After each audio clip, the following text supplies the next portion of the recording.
Hello and welcome. Thank you for joining us for Inspire Live series. Y'all, we've been doing this for almost 3 years, and what a 3 years it has been. We gather to bring leading experts together to share tips and strategies to tackle the top issues keeping HR leaders up at night. Folks always ask, you can listen to past episodes on our website, or if you're more of a podcast on the go person like myself, you can check us out on your favorite streaming platform under Inspired.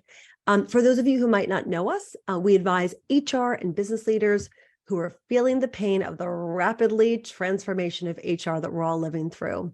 So we're kind of your guide and partner who jumps right into the trenches with you. So we proudly have a team of 25 plus senior and mid-level experts. One is here with us today, Karen, and we're sprinkled across 10 states, essentially helping with every HR function that really is core, advising HR business partner, advising on HR business partner matters, talent management, talent acquisition, and total rewards, always through a lens of DEIB. So we're kind of on speed dial, if you will, for CHROs.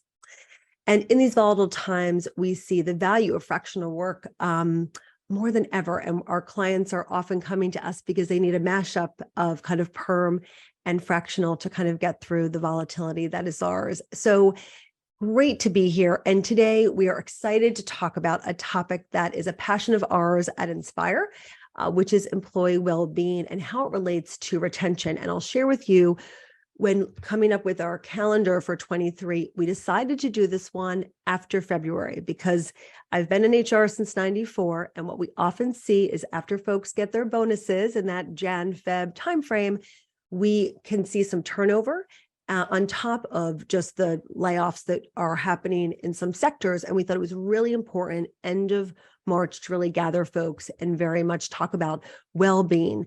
And we are in great hands, and I'm pleased to be joined by kind of an all-star panel on the subject. So Dr. Richard Safer is the Chief Medical Director of Employee Health and Wellbeing at Johns Hopkins Medicine. And in his free time, he has authored a book recently just dropped, A Cure for the Common Company, Well-Being Prescription for a Happier, Healthier, and More Resilient Workforce. Check it out. Michelle Martin is the Senior Vice President of Total Rewards Experience at Paramount, formerly Viacom CBS, longtime treasured client of ours, and so thrilled to have Michelle here with us.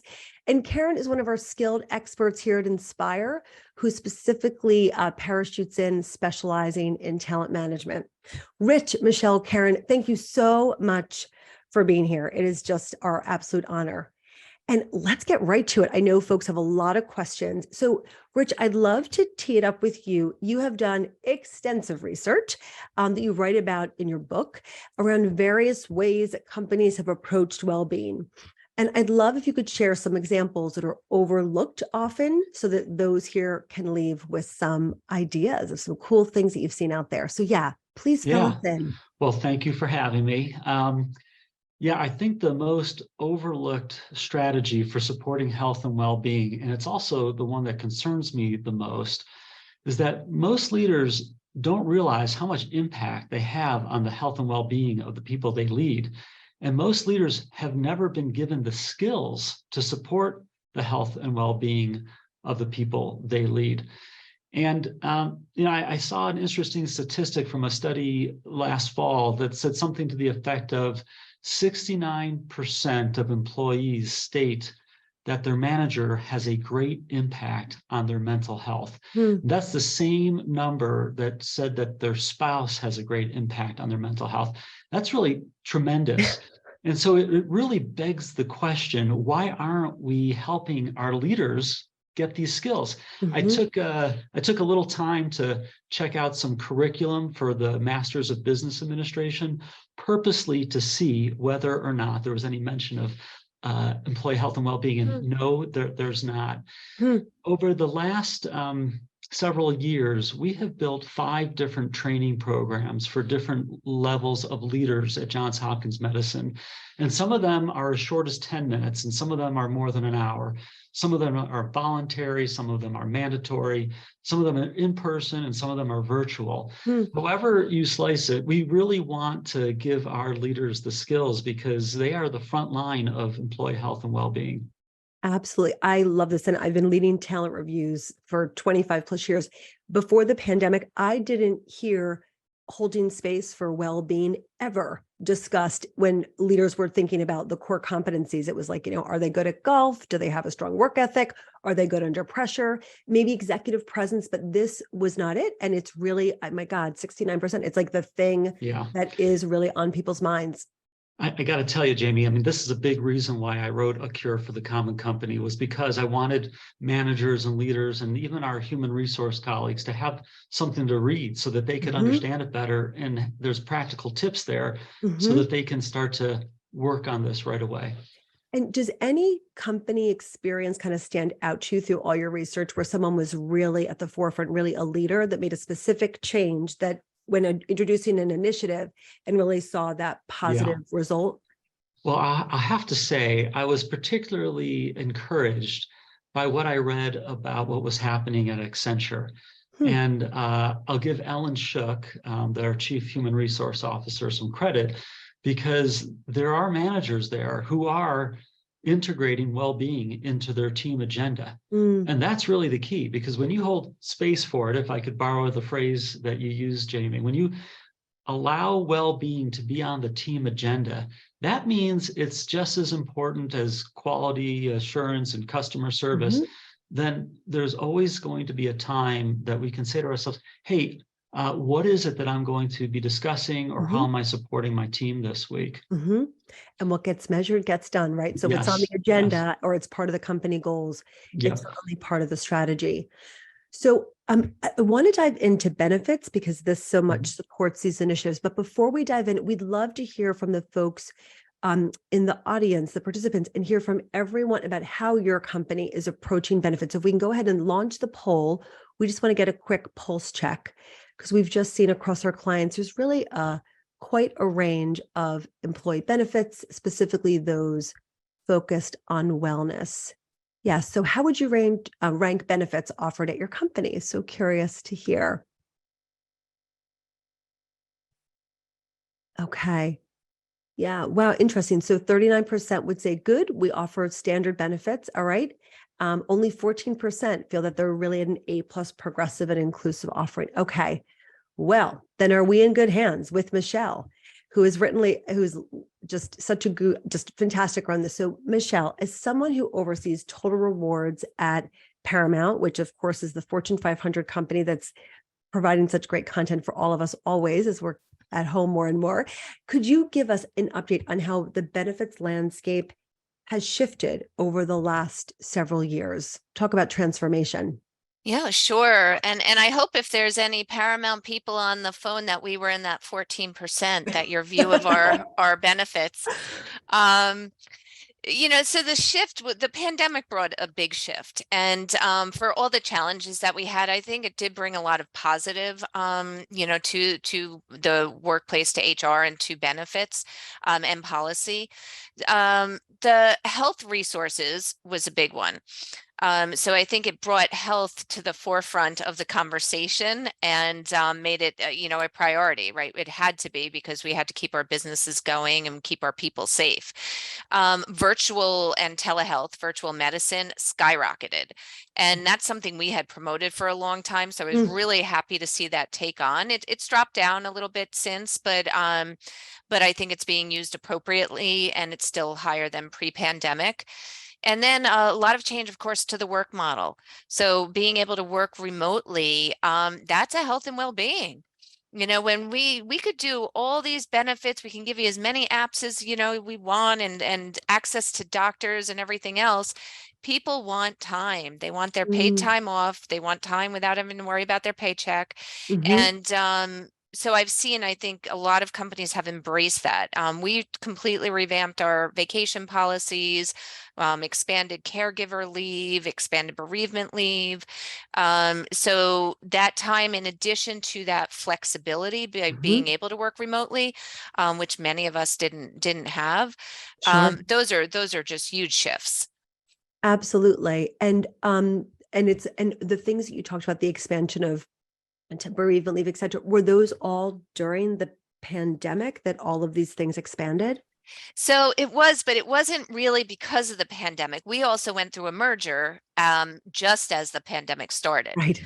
So so that was a lot of challenge. Right. But the good thing about it was that everybody was focused on getting people what they needed. Yes. So it was a good time to be revamping those Uh-huh. policies because it brought attention to it. Yeah. So it came through that. Um, Okay. and I know you mentioned specifically benefits, which I didn't really say, but I'd say what shifted a lot and probably had nothing to do with the pandemic is just a lot of point solutions and benefits.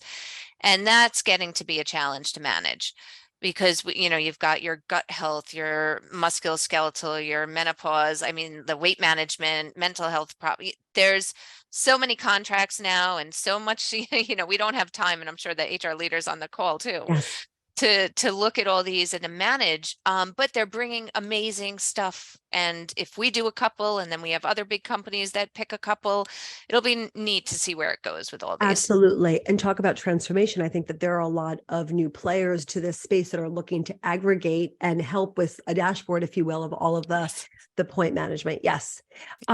Rich, Karen, any thoughts with all the organizations that you are seeing?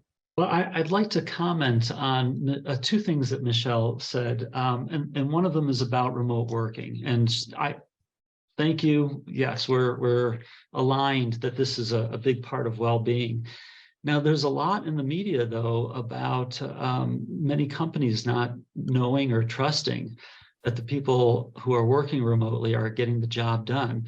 And so what I'd say there is perhaps there is some challenges around building a good social climate. Mhm. And part of the social climate is having trust. So I would encourage those companies who are having their doubts to think about what is the trust level in your workforce. The second thing I'd like to comment on that Michelle brought up was all the different types of programs for different types of health and wellness needs. And this is one of the great things about pursuing the building of a well-being culture in your workplace, because there are some common denominators that we all Hmm. need as individuals. Our basic needs are food, water, shelter, and connections. And we learned about connections during the pandemic because we were removed, and I hope we won't forget about them. There are ways for us as HR leaders to work on building good connection between coworkers or peers and connections between team leaders and those they lead. And that goes back to my original comment about making sure we're giving leaders the skills they need to support health and well-being. Thanks. Absolutely. No, I love it. And so many of our clients are really still testing out what makes the most sense in terms of hybrids. People have tried 3 in the office, 2-day remote, 2+3, edit, edit, edit. It's any organization who tells you that they have it all figured out is not telling you their whole truth, because we Yeah, speak to most of them and they're all editing based on the original plan. I think that leaders are still trying to figure out what is that magic middle, right? We've yeah, almost proven we can be too productive at home, yeah, but yeah, yet folks, right? So it's about making sure that we find that balance. So if we were to do a reunion, the 4 of yeah, us in March of 24, yeah, maybe more would be sorted, but it's really, yeah. I think we're in beta. I really do. Can I just Yeah, make one more please. comment? And I Yeah. just had another common denominator thing about this remote working and the different diseases. At the core of much of this is the stress level of our employees. And so certainly we all have mental health benefits and what have you, but let's just go back and think about what amount and type of stress are our leaders causing us? And if we're a leader, what amount and type of stress are we causing the people that we lead? That's a great lens. Karen, thoughts from you? Yeah, thanks, Jamie. When I was thinking about benefits, I was thinking in terms of what I'm seeing that's creating more of a permanent balance going forward. So kind of to Rich's point about minimizing stress. And so I've seen things like an allowance to get the home office set up right. I mean, I've got my home office. I've been actually a home worker for about 10 or 12 years prior pandemic, but I've never had an allowance to actually go and get my setup done or an ergonomic check-ins. So there's some interesting things happening in that space just to really recognize where we are in the moment. And the other thing that I really liked was this concept of an unsick day, where people are now allowed to take a day off, but the one requirement is it must be used to do preventive care. So yeah, really putting a focus on saving money. I'm sure, Michelle, there's a whole lot of logic to that from a business perspective of having people take care of themselves. Yeah, we changed that a while ago. We made our safe and sick time, it can be used for anything. So preventive care is specifically spelled out, but it's also, you just need a day, right? That used to be, and I think that's where managers have grown and hopefully continue to grow, is to encourage the use of the time off. And we don't care. Like, and HR, you don't need to get a phone call that someone posted on Facebook that they went to the beach that day, and they called in sick. And I'm sure there's more people on the phone that have dealt with that than I have. But use the time, get your job done. What we looked at is time off should not be a performance tool. Right. People, like, you tend to say, oh, well, you're not a great employee, whatever, and we're going to make it a problem for you to use your time off. That's not the tool for that.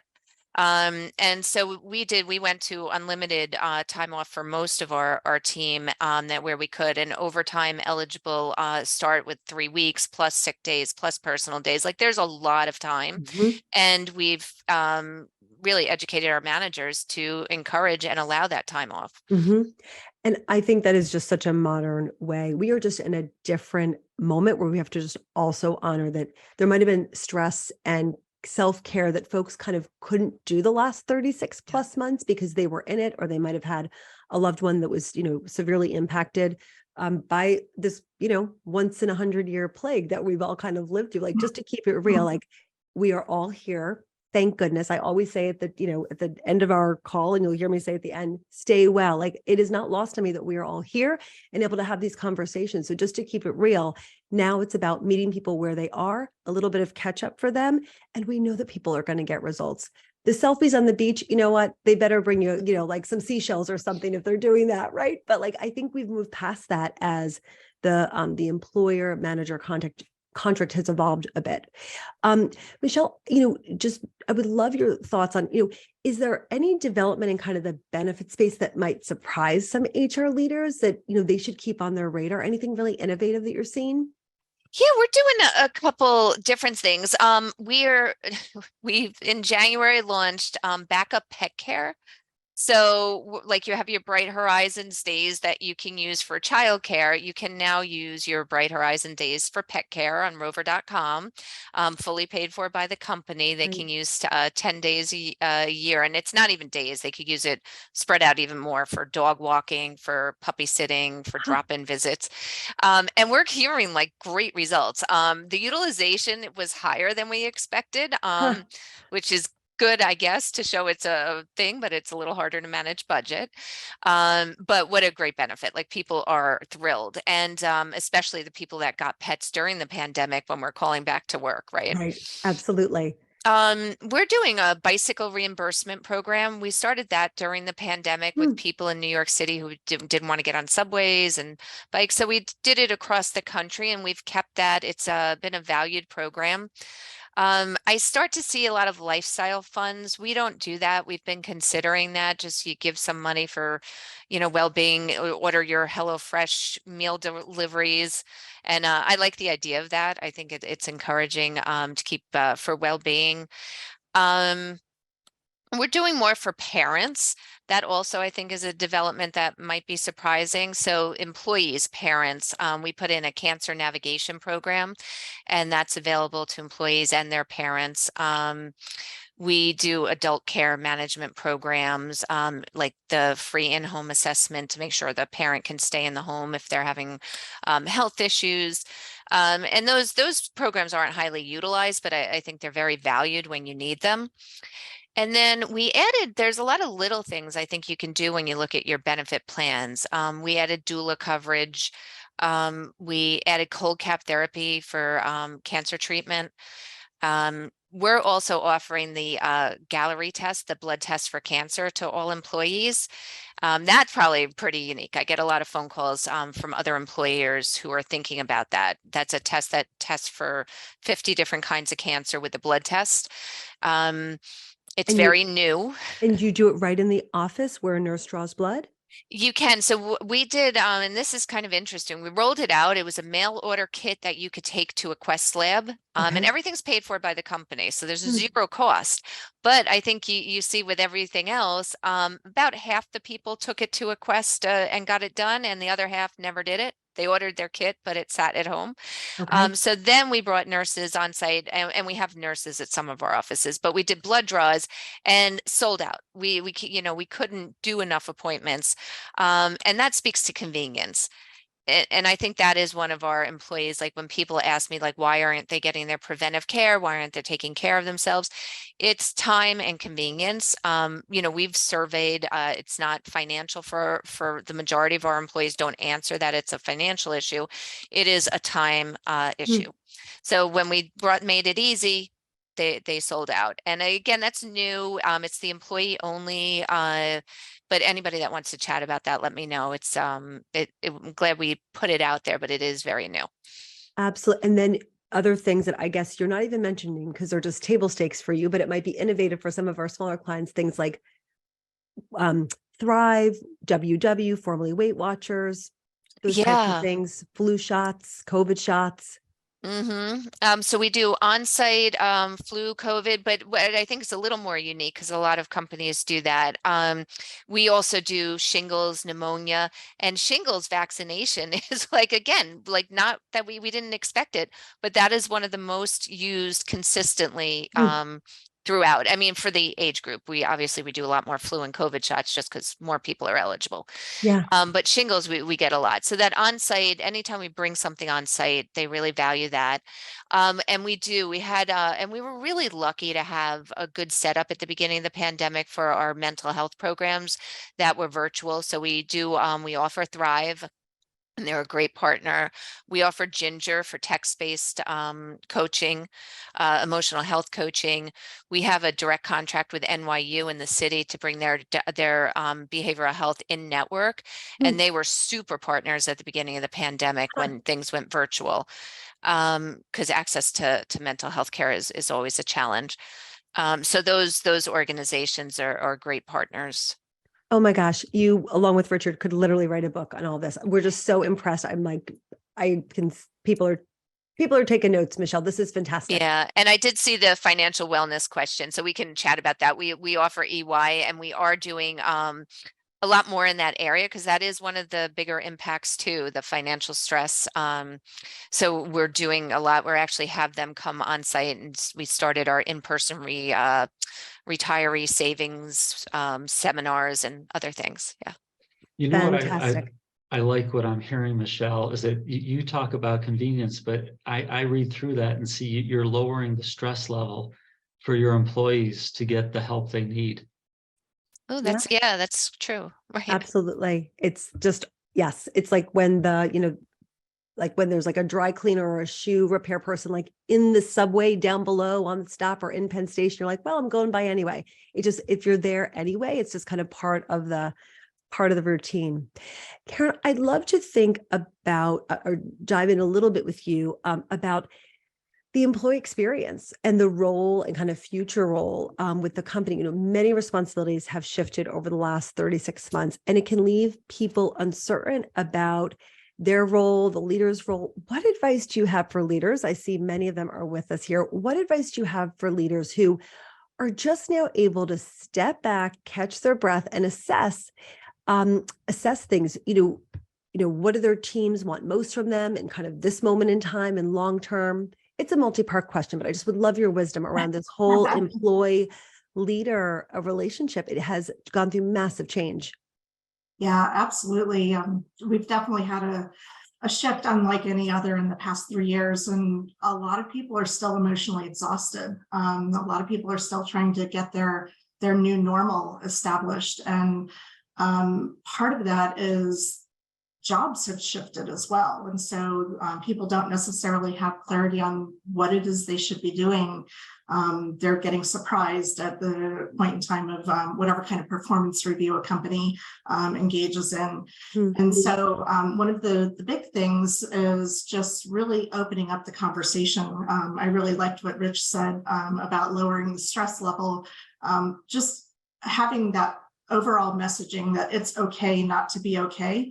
One company I worked with within the past year or so was had a messaging campaign around that, and just opening up the dialogue that, hey, we want to know, we care about you as a human. And so managers, as we've spoken earlier on the call, aren't necessarily equipped to have these conversations. They haven't had training in well-being for themselves or for their team. And so it's kind of their managers are kind of making it up as they go along, looking for help. So there has to be a two-pronged approach, really. The managers have to do what they can do within their teams to open up that dialogue, develop connection with team members on a more human level. And the company has to start to do some systematic things like the It's Okay Not to Be Okay campaign. But what do teams want from their managers? In a word, they want leadership, which is a little cheeky to say, but they want active leadership. There's a number of studies out now that are showing that passive leadership is actually not just doing nothing, it's actually doing harm. And so managers really need to figure out how to open those conversations and really clear up some of the work stressors like role ambiguity and what am I supposed to be doing? And even just a good old, I love all these ideas, Karen, and just good old prioritization. It's just trade-offs. Like we all have the same, roughly, 24 hours in a day. And it's, what are really the priorities? Just something like that. It's so simple and it costs us nothing as leaders, but it centers people and it makes them feel like they can kind of get it done. Yeah, absolutely. What's great. Oh, please. Oh, go ahead. No, please. No, please. After you. I would just wanted to say that the most likely reason people are going to leave is their well-being at the moment. And part of that is when they feel like they have no connection or purpose, and it's just a transactional situation. They're really just ready to walk away and focus on something that means something to them, which is themselves or their health or their families. Absolutely. And I just am always struck by this moment that we're in. We always talk at Inspire about trying to transition our clients from being more kind of foundational HR to a fully modern organization with well-being woven in, a laser focus on DEIB, HR analytics. Karen and Rich, any thoughts about that, of what you're seeing of organizations that are truly showing up and being that modern for their talent? Karen, your mention of this caring environment resonates with a book written by Richard Barrett called The Value-Based Organization.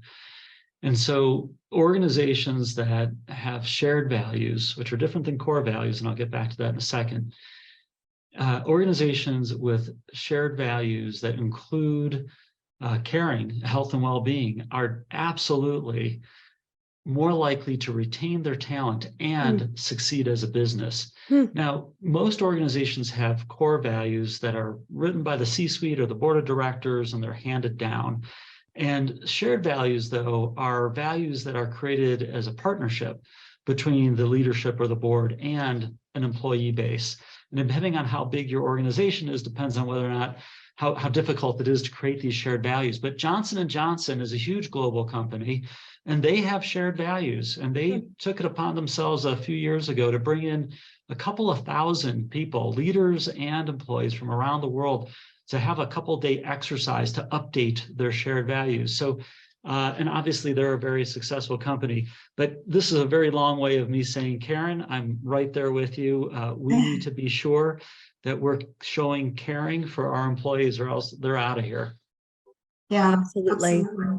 I I like was, to think in terms of the 3 C's. Sorry, Jamie. oh, please. Just the 3 C's. So compassion, challenge, and choice.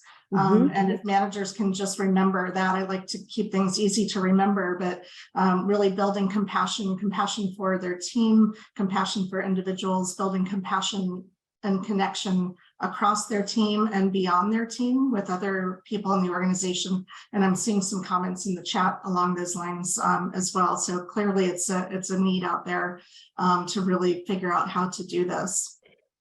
And I always want folks to leave our conversations with at least 3 takeaways. So I already have a couple, and one of them is now going to be the 3 C's.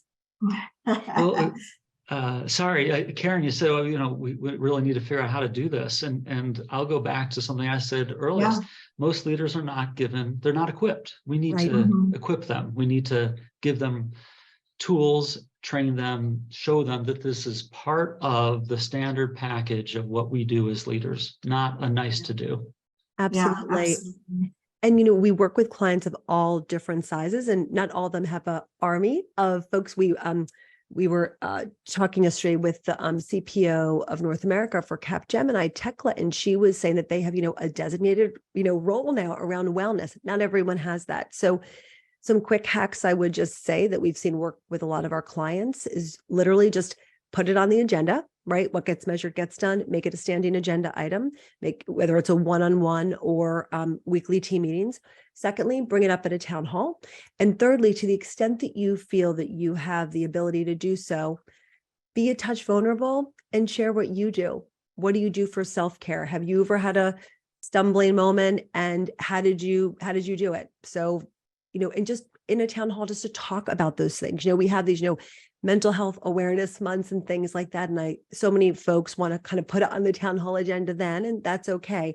But just to make it more of the dialogue in an organization, that role modeling could go a long way. If you can't get, the training or the coaching program, but just to kind of, as leaders, just say, between now and April 15th, you're going to do one of those things, right? Just bring it up and do that role modeling. Switching gears a bit, I would be remiss if I didn't touch on the market that we find ourselves in. And this economic downturn is a little tricky. I've been working for a long time, and after 9/11, there was an economic downturn. 2008, there was an economic downturn, and there was kind of a March of 2020, and there's kind of a playbook. And I'm in a moment where there's the playbook isn't so clear, right? The market looks very different depending on where you stand. So if you're in healthcare, like you, Rich, you literally can get enough people fast enough to fill the jobs. If you're in tech, you're battling layoffs. So we want to hear from all of you about how to navigate all of this when it comes to engaging and well-being. But before we do, we're going to pop up another poll if we can. And we want to hear where folks, where folks are in terms of where you are the best, what situation is kind of best describing your company. It will just help us kind of tailor our remarks a bit to make sure that we're really speaking to where folks are. Okay. Yeah. It's interesting. So, so, and if folks want to also share in the chat any ideas that you have for engaging, no matter whether you're in a growth mode for talent or a layoff mode, we're always excited to learn. So 30% of folks, they're short-staffed and trying their very best to hire for specific roles. That's why we end up on speed dial for so many of our clients, that they're short-staffed with HR and that there's a hiring freeze, 30%. And then, 26%, not too far, have an average number of openings and are filling them routinely. I'm curious if those folks are in growth sectors like pharma and healthcare, and anything around sustainable energy. But the market looks very different. So, given where folks are, this is kind of a two-parter question, but there's no single employee experience today, right? So I'd love to start with, how do we boost morale when you're short-staffed and people are overworked? Just to keep it real, so many companies are in that situation. Rich, if you could kick that one off. Thank you, Jamie. I'm going to slightly switch that question. You said, how do we keep morale up when there's layoffs? I think we need to make sure that morale is good all the time, because otherwise trying to have a rapid response process to being short-staffed is going to be pretty challenging. Yeah. I subscribe to a model where there's 6 building blocks for creating a well-being culture. And the building block that most resonates for me in this scenario is having a good social climate. And a good social climate, at least the way I look at it, is made up of 3 essential ingredients. The first is having a sense of community, that people feel like they belong, that they're actually friends with the people on their team and not just coworkers. And that requires a lot of time doing social things and knowing each other as people and not just what kind of job they do. The second is having a positive attitude.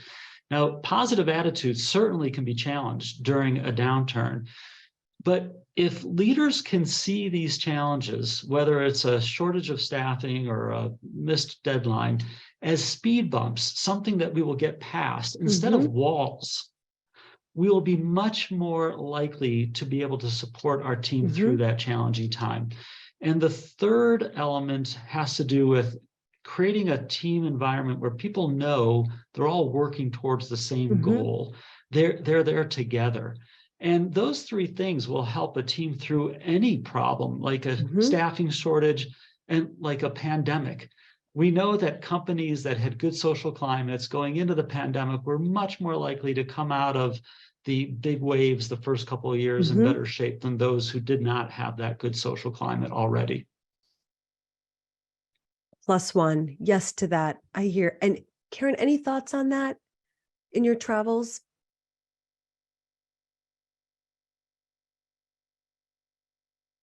Sorry, muted. No worries.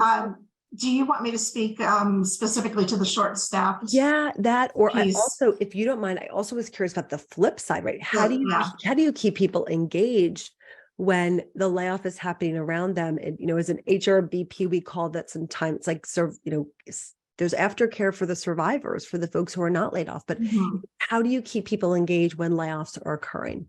Yeah, that's so challenging, as I'm sure a lot of people on this call know. I think one of the things that's really important is transparency. That sense of belonging that Rich was speaking about. People feel upset, and so anything you can do to alleviate concern that the layoffs are done. We're not doing any more as far as we planned. If you can do the one Band-Aid, rip it off, be done, that helps. And then also within transparency, recognizing those who are leaving can kind of help with that overall sense of well-being, that the employer cares about us, even if they're letting us go or letting some of our team members go. Yeah. Connecting the work to purpose. So as layoffs occur, people are going to have to pick up that work, making sure that you're having them understand why this is important. What's our new vision? Why have we done this? Anything you can do to ground them again in meaning is really, really helpful. Another thought I had on this topic is around succession planning. So as you've cut roles, you now need to go back and take another look at what's really important. What are our critical roles going forward for this new vision that we have, and reevaluating those roles, who's in those roles, having new conversations with those people who you want to be prepared to take those roles in the eventuality that you'll need somebody there. And so that whole succession effort is really something that doesn't necessarily hit the landscape right at the beginning, but is a good opportunity to keep your top talent, your potential successors engaged and hanging in there with you if they see their future.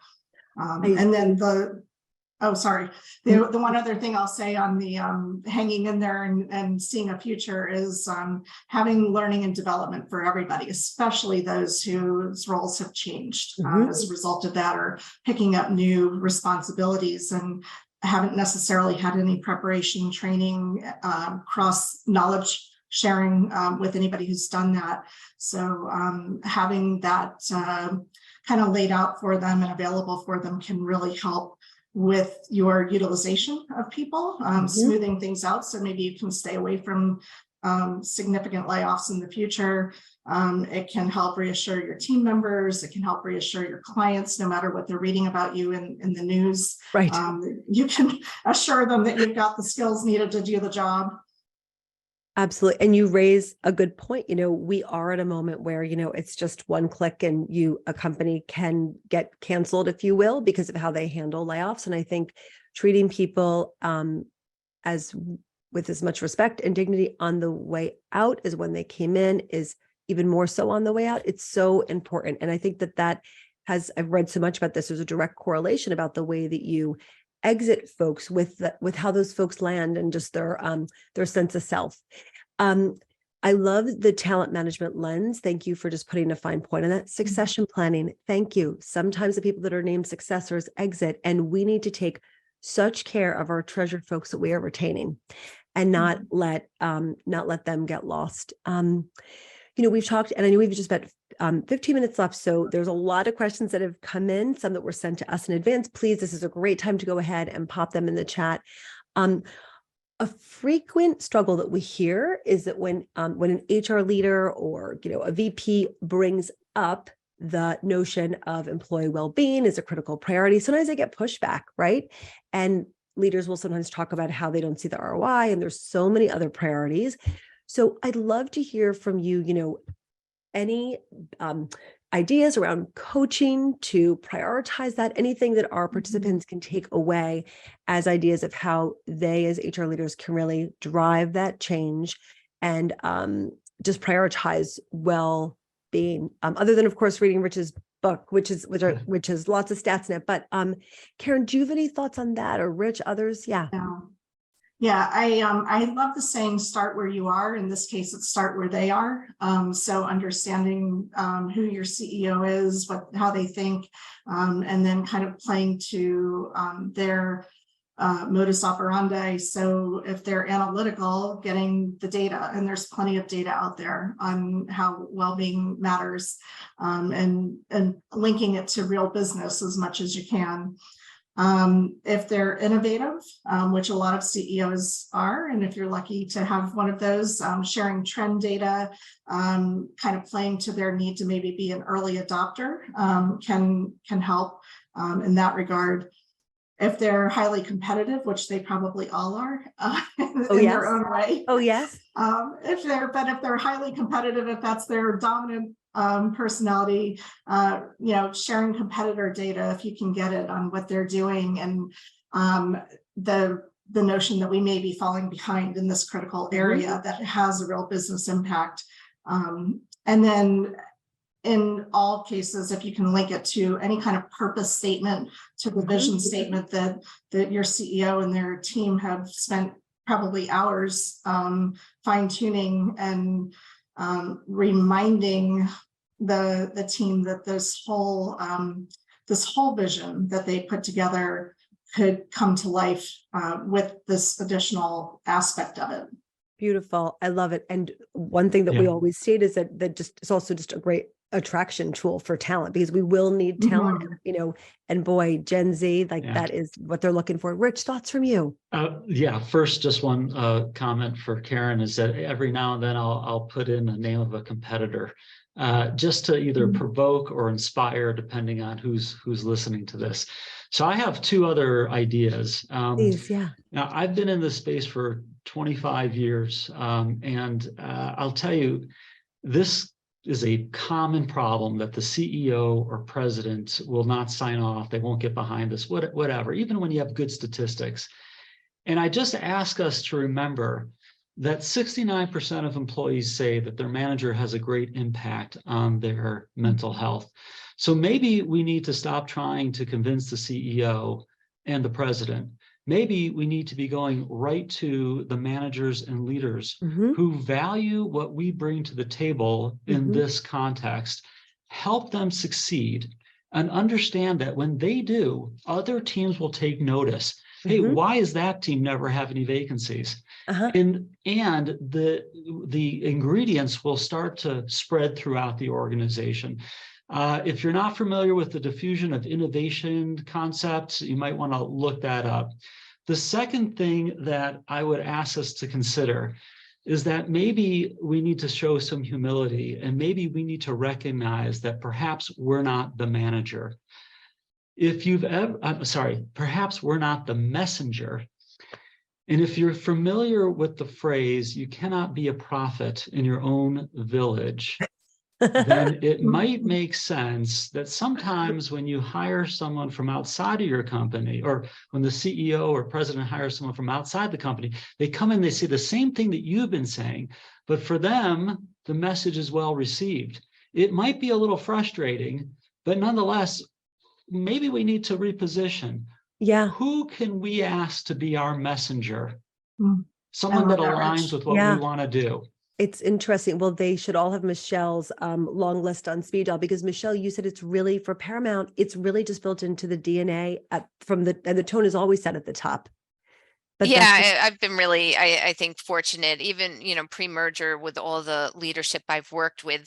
But a couple things as you were talking, the employee resource groups could be a good, depending how the company supports them, but using and working with them when we're trying to create change, starting things as a pilot. I've done that a bunch. The Grail, the blood test was a pilot that we got approval to expand because the pilot went well. Same with Ginger. And then all the surveys. I do our applications for like best place to work and top company. And, like you said, playing to that, like, you know what, if we do this or to stay on this list, we have to do this. So those are the other things. Really help. I love it. I love it. We're going to go to a speed round because there's a bunch of questions that came in, but I wanted to first ask each of you, what do you do for self-care? Inspire's kind of addicted to self-care. So we always ask, this is the final question. So Michelle, I will start with you. What do you do for self-care? I know this was a pre-question. I should be prepared. I've started, now that I work fully remote these days. So I started walking with my neighbor, and we try to go every day when it's nice out. And I think that's helped. It's because I used to live in Manhattan and walk to work, and then I went to doing nothing. So my husband said, well, just go walk to work, get out of the house and walk to work and walk back. So that's what I've been doing. Great. And there's some type of positive peer pressure too, when you know that a friend's going to meet you at the corner at a certain time. You're like, even if the weather isn't good, I've got to meet them. So yeah. Oh yeah. I wouldn't do it alone. Great. Karen, over to you. Yeah, I have a couple of things. We moved during the pandemic, and as a result, I live in a place where I don't have those friends to go for walks with. So I'm really prioritizing relationships and traveling great distances, putting myself out there. So that's something that's really, really important to me right now. And then the other thing is learning. I've actually gone back to school. I'm pursuing additional education. Thank you, Rich. And just really stretching my brain while I'm in this new phase of life, working with you. And I guess I should say working with Inspire is also great, great for my self-care. I'm so glad. Well, being a lifelong learner, I think that's how we live to 100 or so, I think, right? And I'll give the final word to the good doctor. Rich, what do you do for self-care? Well, I've been fortunate because I grew up with some pretty good habits, but I'll just limit my answer to what I do in the morning. I either do 10 minutes of meditation or 10 minutes of yoga. Today it was yoga. And then after that, I will have a cup of coffee and do Wordle before I get started for my day. I love it. And shout out to one of our favorite clients, the New York Times. We love Wordle. That's awesome. That's awesome. That's great. All right. So I'm going to go to our speed round. Here we go. Do you have examples of performance metrics you use to measure and improve engagement or leadership that promotes employee well-being? Do one of you want to take that one? Do you have examples of performance metrics you use to measure and improve engagement or leadership that really promotes well-being? Well, I'll kind of answer that. Okay. We actually have, for the past 7 or 8 years, we have a menu of strategic objectives that every leadership team across Johns Hopkins Medicine, because we have multiple hospitals and different, every year for the past 7 or 8 years, we've included a metric for well-being. And Huh. so while it may not be an individual performance review feedback, I genuinely believe that building well-being into the business plan is necessary in order to drive continued growth in this area. Huh.